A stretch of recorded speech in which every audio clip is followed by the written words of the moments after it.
This morning, is your retirement money safe? And we turn to Stewart Welch for answers this morning. Good morning, Stewart. Good morning, Sarah.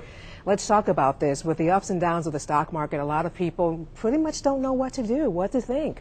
Well, you know, we actually had a couple of viewer questions come in, and one specifically related to the retirement system of Alabama. That's a state system which tens of thousands of people are involved in. And then another was a federal employee, and they were both worried about, is their retirement money safe? And particularly on the state level, I think because of the sewer debt and the bankruptcy and everything related to that. And at the federal level, you got, you know, $14 trillion of debt. And I think the answer to both of those is yes, the money is safe. One of the things I'd be really careful about in retirement, people that have their money in retirement plans, is how is your money allocated? And obviously most people have some money allocated to stocks, and some have lots of money allocated to bonds currently, and the stock market continues to see a lot of volatility. We saw a lot of positive volatility yesterday.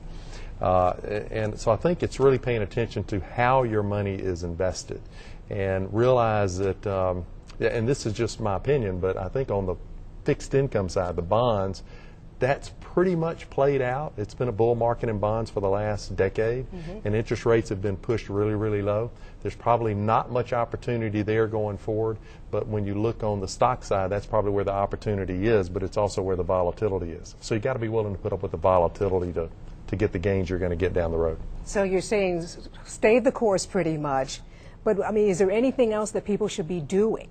Well, I think take a fresh look at how your money is invested in retirement, and if you've overweighted it to bonds, this is going to be very counterintuitive, but if you've overweighted it to bonds, and you know, I'd probably be willing to shift some of that back to stocks unless you're just about to retire. So if you're at least, you know, 5 or 10 years away, take a fresh look at how much money you have in stocks versus bonds. Be willing to maybe allocate a little more to the stock side if you've been heavy in bonds in the past. Because the opportunity, I believe, again, in the next 5 years will be on the stock side. Now, these are some of the questions you're getting from folks asking you what they should be doing. Yeah, what about rolling overs? A lot of people are worried. There was people talking about rolling money over from a retirement plan, a qualified retirement plan, into an IRA at retirement. And the question is there equal protection under the law? And if it is under a 401k plan or a 403b or a pension plan, anything like that is protected under federal law, and it is basically bulletproof in terms of a lawsuit against you or something like that. When you move it into an IRA, there is not quite as bulletproof, and it depends on state law, because state law determines how much protection you have with an IRA. Sure.